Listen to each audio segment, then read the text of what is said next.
నమస్కారం. మన ఇంటి ముందున్న వీధి అది మన అదృష్టాన్ని మార్చేగల ఒక శక్తివంతమైన బాణం లాంటిది అని ఎప్పుడైనా అనిపించిందా? అవును, ఈరోజు మనం వాస్తుశాస్త్రంలో చాలా ముఖ్యమైన టాపిక్ వీధి శూల లేదా వీధి పోటు గురించి మాట్లాడుకుందాం. ఇది ఊరికే నమ్మకం కాదండోయ్, మన ఇంటికి ఒక అదృశ్య కవచంలా పనిచేసే కొన్ని ప్రాచీన అలాగే ఆధునిక పరిహారాల వెనుకున్న సైన్స్ ఇది. ఒకవేళ మన ఇల్లు సరిగ్గా వీధికి ఎదురుగా ఉంటే ఆ పరిస్థితి ఎలా ఉంటుందో ఊహించుకుంటేనే కొంచెం ఆందోళనగా ఉంటుంది కదా. చాలామందికి ఇదే పెద్ద సమస్య. ఇల్లేమో మార్చలేం, చుట్టూ పెద్ద ప్రహరీ గోడ కట్టలేం, మరి ఆ వీధి నుంచి వచ్చే నెగటివ్ ఎనర్జీకి అలా బలవ్వాల్సిందేనా అని చాలా నిస్సహాయంగా ఫీలవుతారు. కానీ అస్సలు భయపడక్కర్లేదు, ఎందుకంటే ఈ సమస్యకు ఖచ్చితమైన పరిష్కారాలు ఉన్నాయి. సరే, అసలు ముందు ఈ ప్రాబ్లం ఏంటో కొంచెం డీప్గా అర్థం చేసుకుందాం. ఏంటి వీధి శూల అంటే? సింపుల్గా చెప్పాలంటే మన ఇంటి గుమ్మం వైపు గురిపెట్టిన ఒక ఇన్విజిబుల్ ఎనర్జీ యారో, అంటే కంటికి కనిపించని ఒక శక్తి బాణం లాంటిదన్నమాట. ఆలోచించండి, ఆ వీధిలో వెళ్లే ప్రతి వెహికల్, ఆ ప్రతి కదలిక, ఆ మొత్తం ఎనర్జీ అంతా నేరుగా వచ్చి మన ఇంటిని ఢీకొడుతుంది. దాని ఇంపాక్ట్ చాలా బలంగా ఉంటుంది. ఈ ఎనర్జీని ఆపడానికే మనకు బేసిక్గా 2 దారులు ఉన్నాయన్నమాట.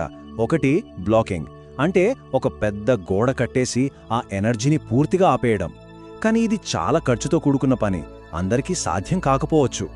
ఇక రెండోది రిఫ్లెక్టింగ్, అంటే ఒక అద్దంలాగా ఆ ఎనర్జీని వచ్చిన దారినే వెనక్కి పంపించేయడం. ఇది యాక్చువల్గా ఫెంగ్ షుయి రెమెడీ అయినా వాస్తులో కూడా అద్భుతంగా పనిచేస్తుంది. దీని స్పెషాలిటీ ఏంటంటే మధ్యలో ఉండే కాన్వెక్స్ మిర్రర్, అది వచ్చే నెగటివ్ ఎనర్జీని అబ్జార్బ్ చేసుకోదు, జస్ట్ వచ్చిన దారినే వెనక్కి పంపించేస్తుంది. సింపుల్. కానీ ఇక్కడ ఒకే ఒక్క చాలా ముఖ్యమైన రూల్ ఉంది. అదేంటంటే దీన్ని ఎప్పుడూ ఇంటి బయట వీధిని ఫేస్ చేసేలా మాత్రమే పెట్టాలి. అస్సలు పొరపాటున కూడా ఇంట్లో పెట్టొద్దు. ఇక రెండోది దైవిక కవచాలు.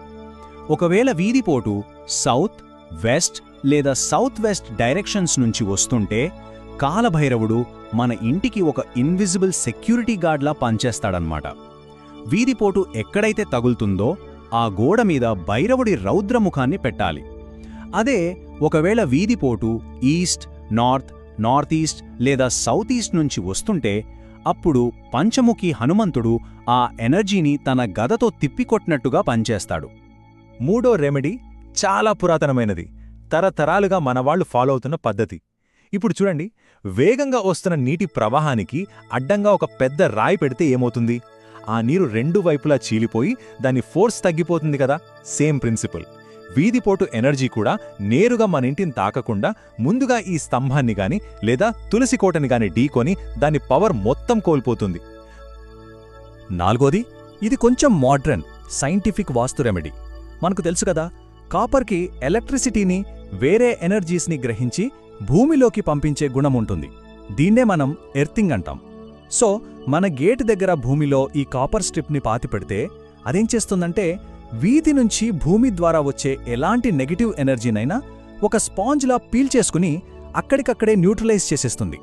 మిగతా డైరెక్షన్స్తో పోలిస్తే సౌత్ ఆఫ్ సౌత్ వెస్ట్, అంటే దక్షిణ నైరుతి వీధి శూల అనేది చాలా తీవ్రమైన, కొన్నిసార్లు ప్రమాదకరమైన ఎఫెక్ట్స్ ఇస్తుంది.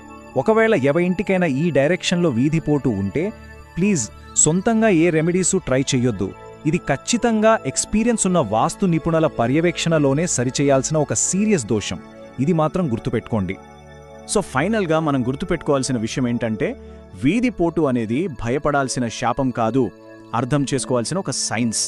సరైన నాలెడ్జ్తో కరెక్ట్ రెమెడీస్ ఫాలో అయితే ఎలాంటి నెగిటివ్ ఎనర్జీనైనా మనం పాజిటివ్గా మార్చుకోవచ్చు. దీనికోసం భయపడిపోయి మన ఇంటిని తక్కువ ధరకి అమ్ముకోవాల్సిన అవసరం అస్సలు లేదు. ఇది మనందరినీ ఆలోచింపజేసే ఒక ప్రశ్న. మన నివసించే చోట, పనిచేసే చోట మనల్ని ప్రభావితం చేసే ఇలాంటి ఇన్విజిబుల్ ఫోర్సెస్, అంటే కనిపించని శక్తులు ఇంకేమేమున్నాయి? వాటి గురించి తెలుసుకుంటే మన జీవితాలు ఇంకా ఎలా మెరుగుపడతాయి?